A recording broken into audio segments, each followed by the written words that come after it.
नमस्ते बच्चों, स्वागत है आपका हमारे यूट्यूब चैनल स्कूल एजुकेशन में। हम पढ़ने वाले हैं विषय हिंदी कक्षा 10वीं के लिए हिंदी विषय के 10 अभ्यास सेट का जो है हम सीरीज लेके आए हैं। तो 10 अभ्यास प्रश्न के सेट हम हल करेंगे और यदि आप 10 के 10 पूरे वीडियो देख लेते हैं तो आप जो है निश्चित ही परीक्षा में आराम से पास हो जाएंगे और अच्छे अंक हासिल कर पाएंगे। आज हम हल करने वाले हैं एक और नया प्रश्न पत्र। तो शुरू करते हैं आज के वीडियो को। बढ़ते हैं हम अपने पहले प्रश्न की तरफ, जिसमें हम पूरे 30 प्रश्न हल करेंगे। संपूर्ण सिलेबस पर आधारित प्रश्न होंगे और ऐसे 10 के 10 सेट आप लगाएंगे तो आपको इसका बहुत फायदा होगा। आज का हमारा पहला प्रश्न है, श्रृंगार काल के नाम से जाना जाता है। तो इसमें ऑप्शन है आदिकाल, भक्तिकाल, रीतिकाल या आधुनिक काल। तो श्रृंगार काल को जो है रीतिकाल के नाम से जाना जाता है, इसको आपको याद कर लेना है। इसके अलावा आप याद कर सकते हो आदिकाल को वीरगाथा काल के नाम से जानते हैं, भक्तिकाल को पूर्व मध्यकाल के नाम से जानते हैं और रीतिकाल को उत्तर मध्यकाल के नाम से जानते हैं। इसके अलावा आधुनिक काल को गद्य काल भी कहते हैं। अगला प्रश्न है, उत्साह कविता में आवाहन किया गया है। तो उत्साह कविता में जो आवाहन किया गया है वह बादलों का आवाहन किया गया है। ऑप्शन नंबर बा इसका सही उत्तर है। अगला है, शोक स्थायी भाव है। हमको बताना है शोक कौन से रस का स्थायी भाव है। तो जो शोक है वह आपका करुण रस का स्थायी भाव है। ऑप्शन नंबर आ हमारा सही हो जाएगा। अगला प्रश्न है, पान वाला चश्मे वाले को समझता था। पान वाला चश्मे वाले को क्या समझता था? तो पान वाला जो है चश्मे वाले को पागल समझता था। ऑप्शन नंबर आपका जो सा है वह इसका राइट उत्तर हो जाएगा। पान वाला चश्मे वाले को समझता था पागल। इसके बाद हमारा अगला प्रश्न है, एक से अधिक अर्थ देने वाले शब्द क्या कहलाते हैं? एक से अधिक अर्थ देने वाले शब्द कहलाते हैं आपके अनेकार्थी शब्द। ऑप्शन नंबर द हमारा सही उत्तर है। अगला प्रश्न है, माता का आंचल कहानी में मृदंग बजते हैं। तो माता का आंचल कहानी में मृदंग बजते हैं जब जो है लड़कों का संग होता है। ऑप्शन नंबर सा।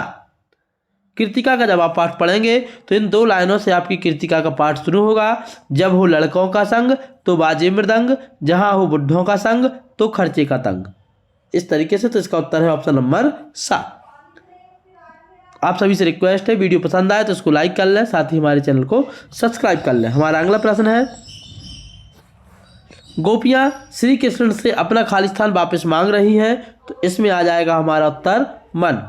दूसरा प्रश्न है, श्रृंगार, करुण और शांत रसों में कौन सा गुण पाया जाता है? तो श्रृंगार, करुण और शांत रस में जो है आपका माधुर्य गुण पाया जाता है। इसके बाद अगला प्रश्न है, रमणीयार्थ प्रतिपादकः शब्द काव्यम परिभाषा किसकी है? तो ये जो परिभाषा है पंडित जगन्नाथ की है। इसके बाद बढ़ते हैं अगले प्रश्न पर। हमारा अगला प्रश्न है, तेरी गठरी में लागा चोर, मुसाफिर, जाग जरा। तो इसमें आ जाएगा आपका मुसाफिर। अगला प्रश्न है, निरोग में कौन सी संधि है? तो निरोग में जो आपकी विसर्ग संधि है। ऑप्शन नंबर इसका जो है विसर्ग आ जाएगा। अगला प्रश्न है, मधु कांकरिया के ड्राइवर का नाम क्या था? तो मधु कांकरिया के ड्राइवर का नाम था जितेन नारगे। याद रखना है, जितेन नारगे। जितेन नारगे जो है मधु कांकरिया के ड्राइवर का नाम था। तो इसका उत्तर हो जाएगा जितेन नारगे। इस तरीके से हमने 6 खालिस्तान कर लिए। अब बढ़ते हैं हम 6 अपने सत्य की तरफ। 6 सत्य में पहला है, तुलसीदास की रचनाओं में प्रबंध और मुक्तक दोनों काव्यों का उत्कृष्ट रूप देखने को मिलता है। तो ये आपका सत्य है। चौपाई छंद अर्धसम्मात्रक छंद है? नहीं, यह तो सम्मात्रक छंद है, इसलिए असत्य है। अर्धसम्मात्रक में दोहा आता है। रिपोर्ताज मूल रूप से फ्रांसीसी भाषा का शब्द है, ये सत्य है। लेखक कनखियों से नवाब साहब की खीरे की ओर देख रहा था। तो लेखक कनखियों से नवाब साहब की ओर देख रहे थे, ये भी सत्य है। अशोक राजनगर में रहता है, निषेधवाचक वाक्य है? नहीं, ये तो विधानवाचक है। यदि इसमें नहीं शब्द का उपयोग हुआ होता तो ये निषेधवाचक बनता, इसलिए ये आपका असत्य है।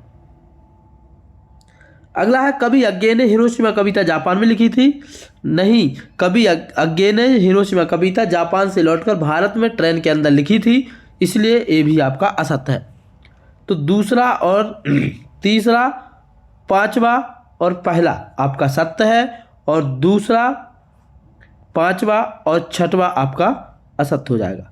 इसके बाद बढ़ते हैं हम अपने अगले प्रश्न की तरफ। हमारा अगला प्रश्न है जोड़ियों का मिलान करना है।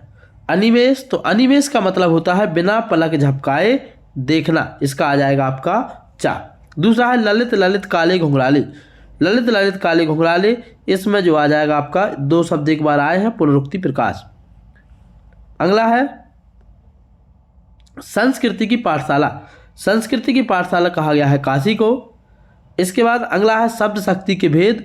तो शब्द शक्ति के जो है आपके 3 भेद होते हैं। शब्द शक्ति के कितने भेद होते हैं? 3।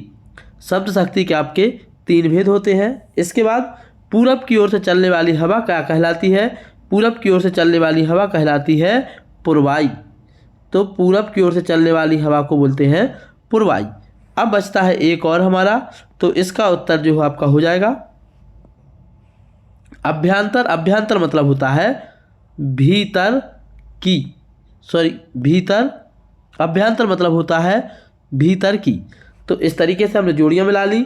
अनिमेष मतलब बिना पलक झपकाए देखना, अभ्यंतर मतलब भीतर की, ललित ललित काले घुंघराले मतलब पुनरुक्ति प्रकाश अलंकार, संस्कृति की पाठशाला काशी, शब्द शक्ति के भेद 3, पूरब की ओर से बहने वाली हवा पूर्वाई। ये हमने जो है जोड़ियां मिला ली। आप यदि इसको अच्छे से पढ़ लेंगे तो आपसे अच्छे से बन जाएगी। हमारा अगला प्रश्न है निम्नलिखित प्रश्नों के उत्तर एक वाक्य में लिखिए। पहला प्रश्न है लेखक जयशंकर प्रसाद ने अपनी आत्मकथा को कैसा माना है? तो लेखक जयशंकर प्रसाद ने अपनी आत्मकथा को भोली और सरल शांत माना है। संचारी भाव की संख्या कितनी मानी गई है? तो संचारी भाव की संख्या 33 मानी गई है। लेखिका मन्नू भंडारी की माँ के स्वभाव की क्या विशेषता थी? तो लेखिका मन्नू भंडारी की माँ का स्वभाव सहनशीलता, मतलब उनके अंदर सहनशीलता थी। किस समास में दोनों पद प्रधान होते हैं? तो द्वंद्व समास में दोनों पद प्रधान होते हैं। एक कतार में लगी बौद्ध पताकाएं किसका प्रतीक है? तो एक कतार में लगी बौद्ध पताकाएं जो है वह जो है इसका उत्तर हो जाएगा एक कतार में लगी सफ़ेद बौद्ध पताका जो है किसका प्रतीक है? तो यह आपका शांति और अहिंसा का प्रतीक है। इसको आपको याद कर लेना है, शांति और अहिंसा का प्रतीक है। इसके बाद अगला है हिंदी का स्मरण शिल्प में लिखा गया पहला उपन्यास कौन सा है? तो हिंदी का स्मरण शिल्प में लिखा गया पहला उपन्यास जो है वह देहाती दुनिया है। कौन सा है? देहाती दुनिया। इस तरीके से हमने जो है पूरे के पूरे फिर आज 30 विकल्प कंप्लीट किए। सेट नंबर 5 हमारा कंप्लीट हुआ। अब हम कल करेंगे सेट नंबर 6 को हल। इस तरीके से आप 10 सेट हल करेंगे। आपको 10 के 10 सेटों को याद कर लेना है। आज के इस वीडियो में इतना ही। अंत तक वीडियो देखने के लिए सभी का बहुत बहुत धन्यवाद। जय हिंद।